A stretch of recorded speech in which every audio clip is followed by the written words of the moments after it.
Good evening, everyone. With the posted time having arrived and a quorum of members present, I'll call the Capital Improvements and Street Maintenance Committee meeting for the City of Wausau to order. Today is Thursday, February 11th, 2021. We have 3 members present this evening, one of whom is on WebEx. We'll record that Alder Neal and Alder Ryan are absent this evening. However, if either one of them joins us later, we'll record their entry in the minutes.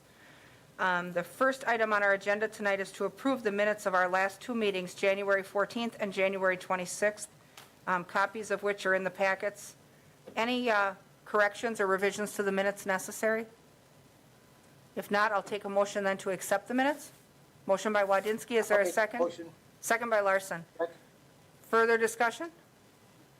Hearing and seeing none, we'll go ahead and take our votes by roll call this evening. Larson? Here. Wadinsky? Yep. I'll vote aye as well, and the minutes are approved. Item number 2 on our agenda is 2021 street reconstruction projects. Discuss public hearing results and make a recommendation. Let's see. Alan, do you have this item? The public hearings were held, and there was no comment on any on the streets for assessments. Okay. And the public hearing was closed, so there's really no reason. I would recommend we move ahead. Okay, yep, and those are the streets that we picked as a group. So, committee members, do we have a motion then to approve the 2021 street reconstruction projects? Motion by Wadinsky, is there a second? Second by Second. Larson. Further discussion or questions?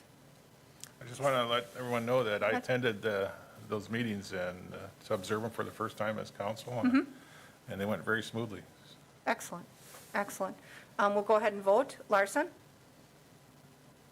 Aye. Wadinsky? Aye. I'll vote aye as well, and that item is approved.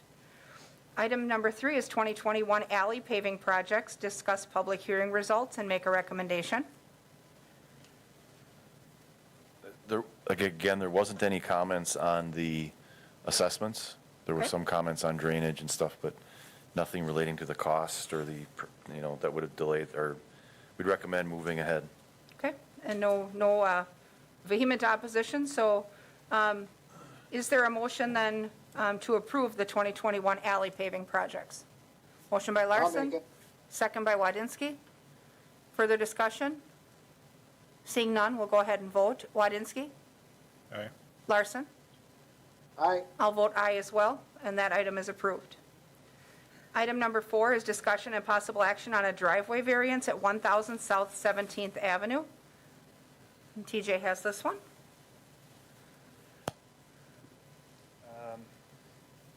This is in conjunction with the reconstruction of Rosecrans.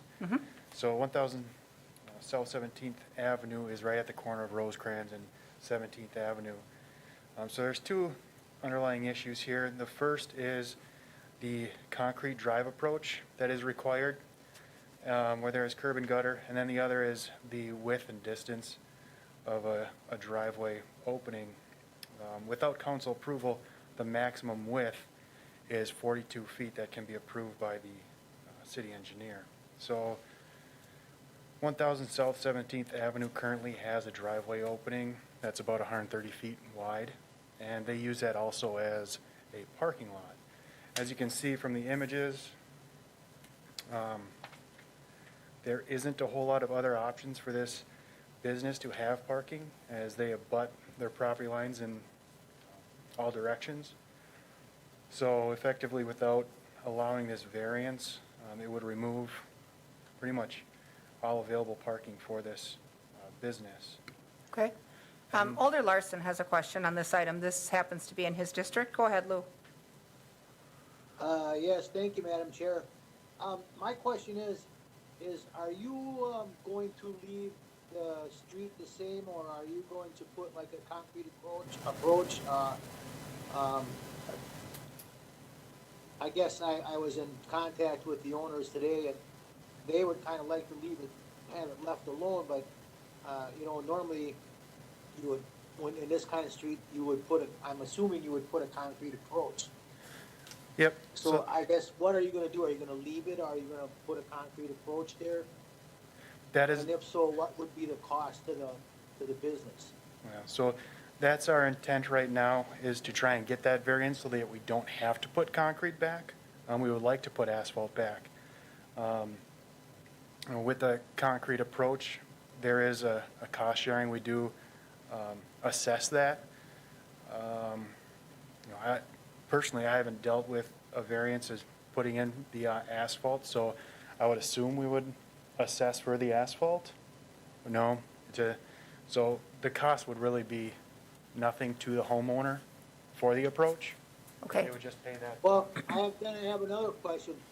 Say if you just leave it asphalt, would you grade it, I guess, appropriately so there would not be, so the water would drain off the street?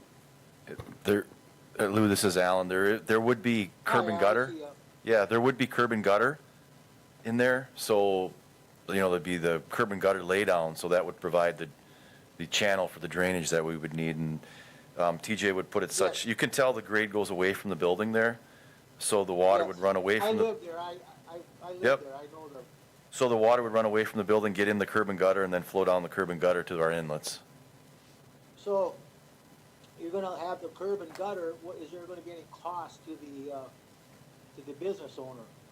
There is an assessment charge, yes, not For the road, but not for the approach, right? correct. And so is it? what, Well, there. do you know what that cost would be, or, would you rather? I just didn't talk bring, to the property? well, if we put a concrete curb and gutter in there, they would, a concrete driveway. No, they want it left the asphalt, but I mean, I'm saying if you're gonna put that concrete approach, that, like you were talking, not that concrete approach, but you know what I'm, The curb and gutter. the curb and gutter, is there any cost? The assessment rate is $42 a foot, but regardless of whether there's a driveway approach or not.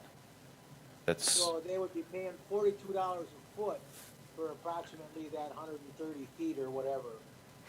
Is I- that correct? well, I didn't bring the assessment file, now I don't have those footages, but that's the long side of their lot. So I don't have that, Lou, but they get assessed only a portion of that because that's the long side of their lot, depending on that length. So they only assess the short side. The short side and anything in excess of 100, I believe on a business, it's 100 or 150 feet in excess. Okay. Because really, there really is no short side when you consider what you're doing there, because the short side is 17th Avenue. Correct. So they, Already curb and gutter. So they would pay the assessment on 17th Avenue, and then the policy reads, on the long side, on a commercial lot, if they're over 100 feet, they get the first 100 feet free, and then they pay over the 100 feet. So I don't know what that exact distance is, but regardless of whether we put a concrete approach in or not, they will get assessed that footage. Because But- they're assessed for the street. Correct. They're assessed for the street.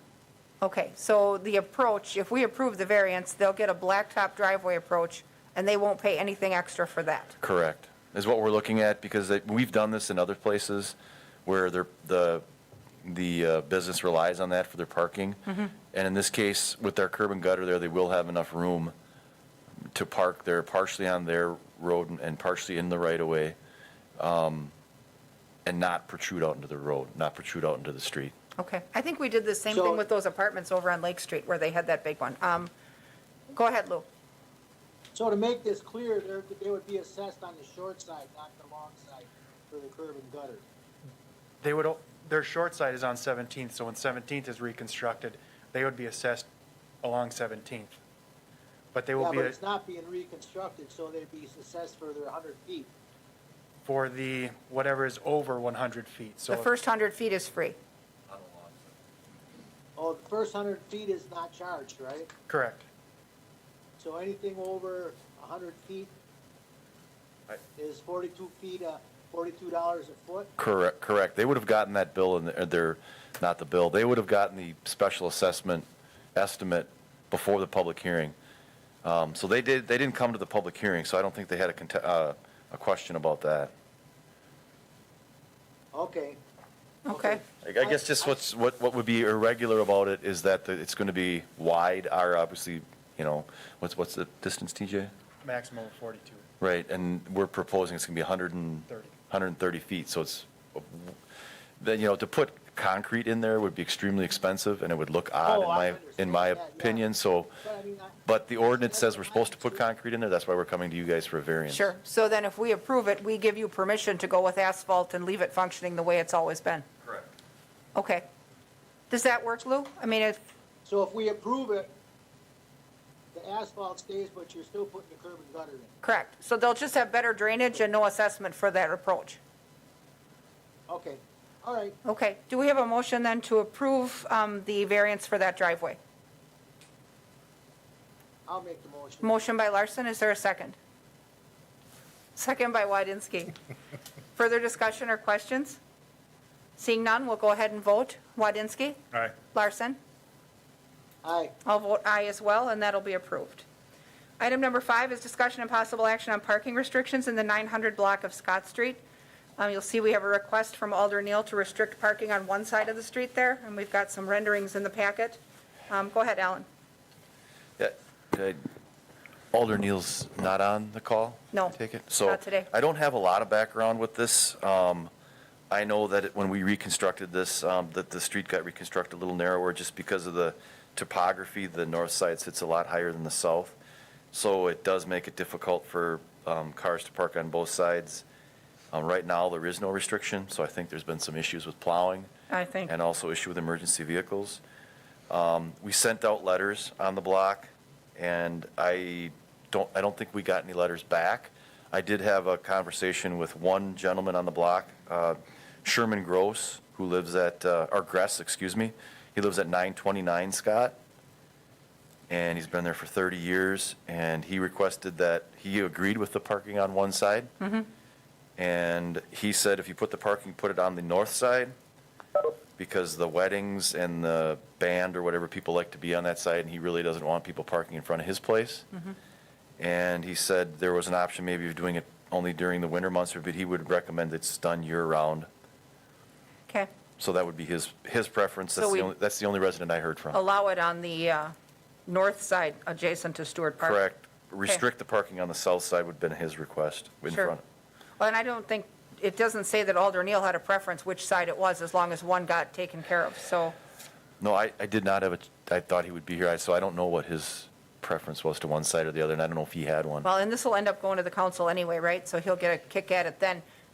Do we have a motion to restrict parking on the south side of Scott Street in the 900 block?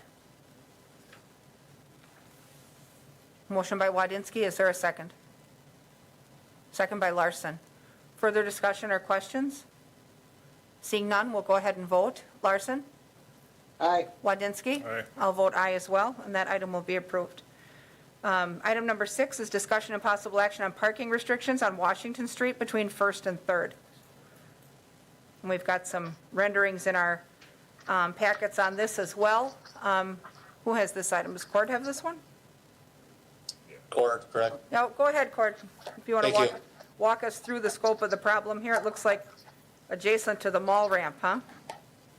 It's adjacent to, it's between the lot 17, which is the Ramford, Washington Square, Jefferson Street, Federal Apartments, and then across the street would be the J.C. Penney, one entrance access point or exit entrance point for J.C. Penney ramp. But if you look at photo 2, the majority of the problem has been in this area where it becomes, there's 2 lanes, there's a little, you can see it demarked by the dotted line. There's a bit of a cutout here.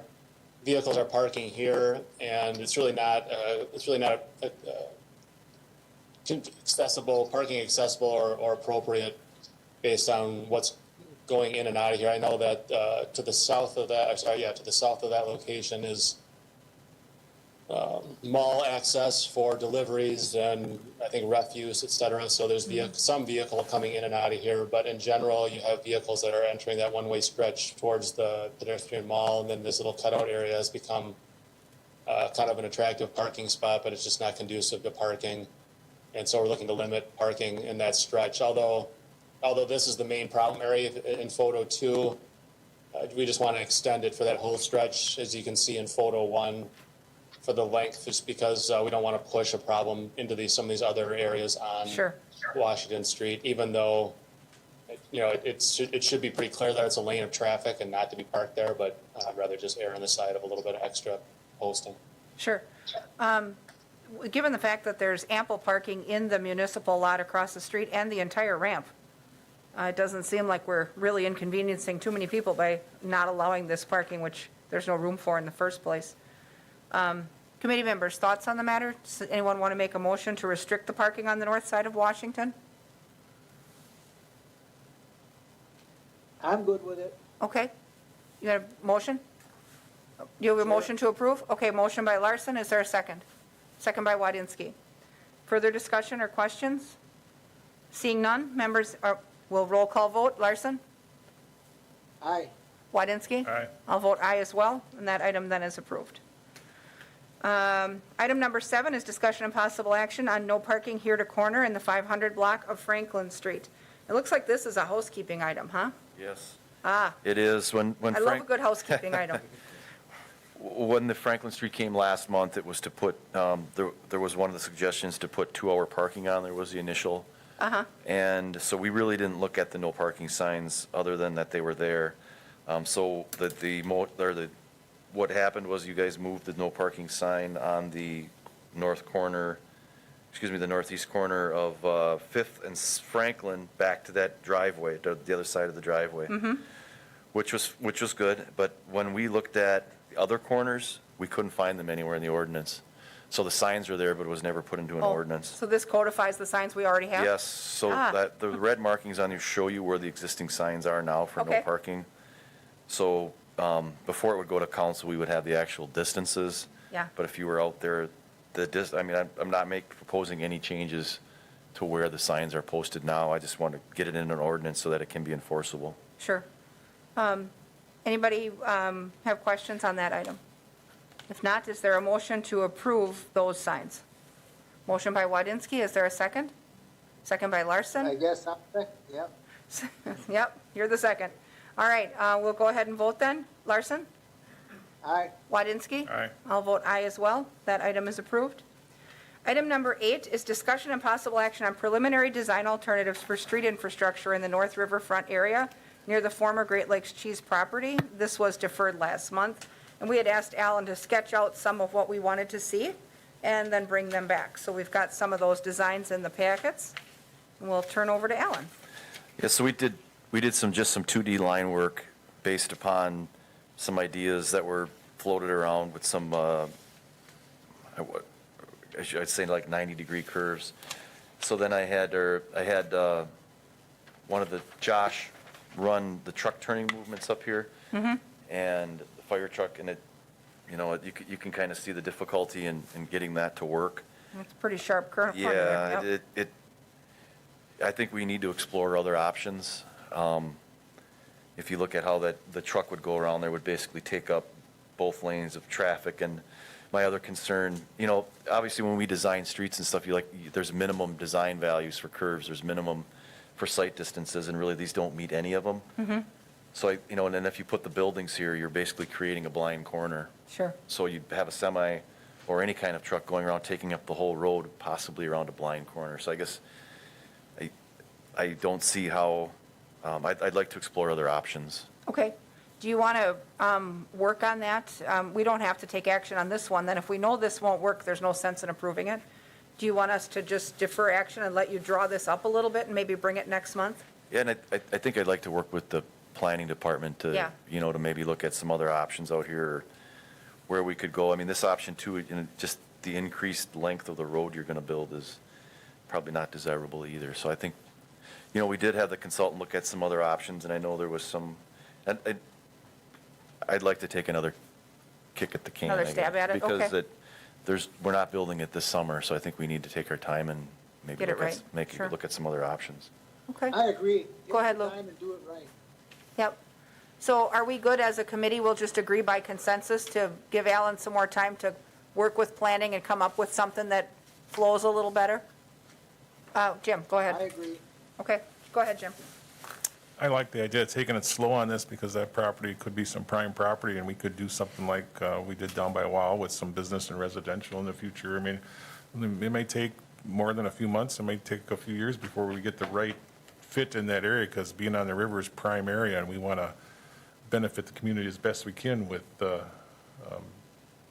financial end and the recreational end if we can, and make it all really great. So I don't think we really need to, I think we should work with economic development and see what they come up with over the next months or years, and let's not put the horse before the cart. And I agree. For those of you that don't remember the time before automobiles, carts were pulled by horses before cars, so.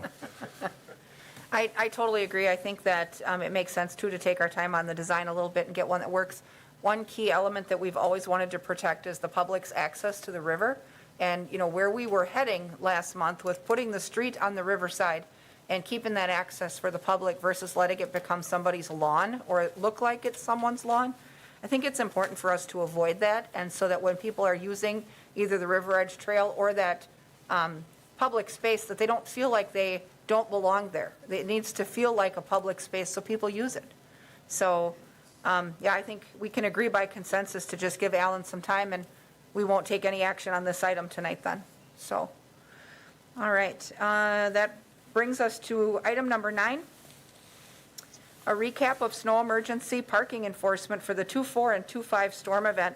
I added this to our agenda just because we are coming off of our first significant snow emergency event this year. And, you know, last year we had talked a little bit about getting rid of overnight parking so we can clean the streets properly. And that was a non-starter in some dense neighborhoods where there's an awful lot of cars, and there's more cars than there is driveway and garage space. So we decided we would manage snow emergency effectively and enforce it properly so that word gets out, so that, you know, on the few days a year where we need people to get off the street, that they actually get off the street, and let the crew do their job and then come back on. And so we have some information about where we were at with that enforcement. I think they did alter schedules so that the parking patrol could be out at night. And I guess Eric and Court, if you want to walk us through how that went. Hey, Court, I don't know what all the numbers are. From our operator standpoint, it went very well. I had a lot of positive feedback from our operators and response time, and as far as, because it was a daytime storm as well, so sometimes those are challenging because there's a lot more traffic when they're in during the day, and then they have to pull off their routes and their maintenance routes and stuff, you know, when people get stuck or people are having issues on the hill areas. And so I have a radio in my office as well, so there's a lot of chatter during those things when it's happening. But the coordination from our side on the streets was really good. There was a lot of positive feedback from all of the different departments that were involved. Excellent. I think that's our goal, is to Yep. be able to get the snow off effectively and, you know, not have to have all these obstructions so that the plow can't get through, and then when it can get through, it can't do a decent job. Right. I thought that I read, if in some of the post follow-up, that there was 195 parking tickets issued. Is that the case, Court? If as of today, the totals I had were 201 citations. Of those, there were 21 warnings, and of that total, there have been 24 disputes. I don't believe any of the disputes have been upheld to this point. As related to warnings, if there's a warning, it means a vehicle was moved off the street. Okay.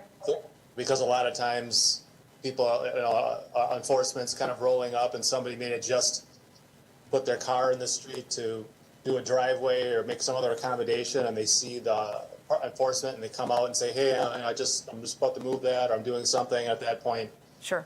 we issue the warning just because they're aware of the emergency aspect of this, or for future reference.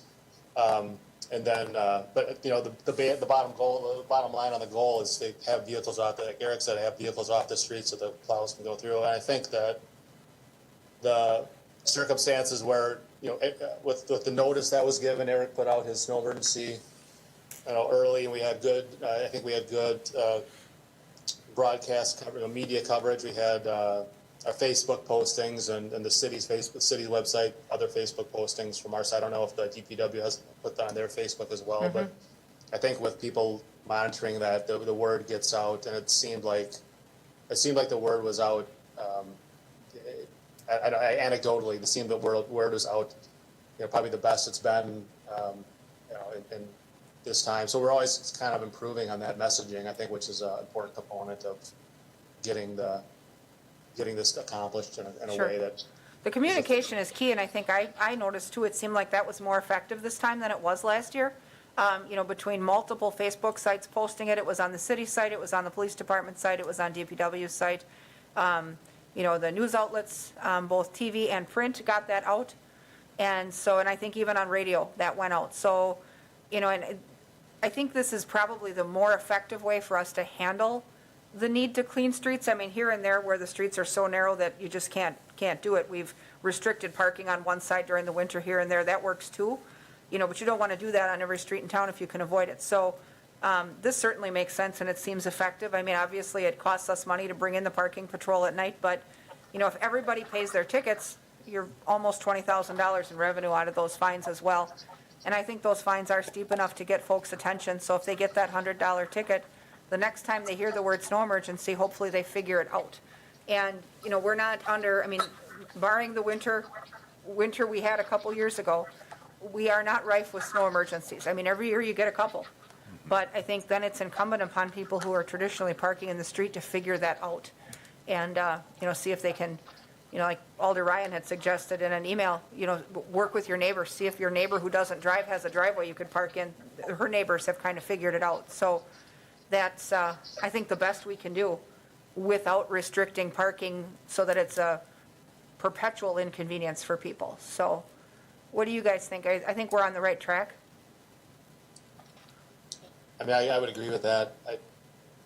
I really would not want to see that restriction of parking universally. I think it creates issues. But I think the fact that we're doing what we're doing with what we have is working. I think also from staffing standpoint, we did this with basically 4 people. We had both parking people work full-time parking enforcement work 12 hours, but they have staggered shifts, so they were basically able to cover 7 until 10, and then they're overlapping during some of the higher peak traffic times, and then we had CSOs coming in the early evening into the early morning hours. So I think we accomplished a lot with I wouldn't say minimal staffing, but with very efficient staffing. Sure.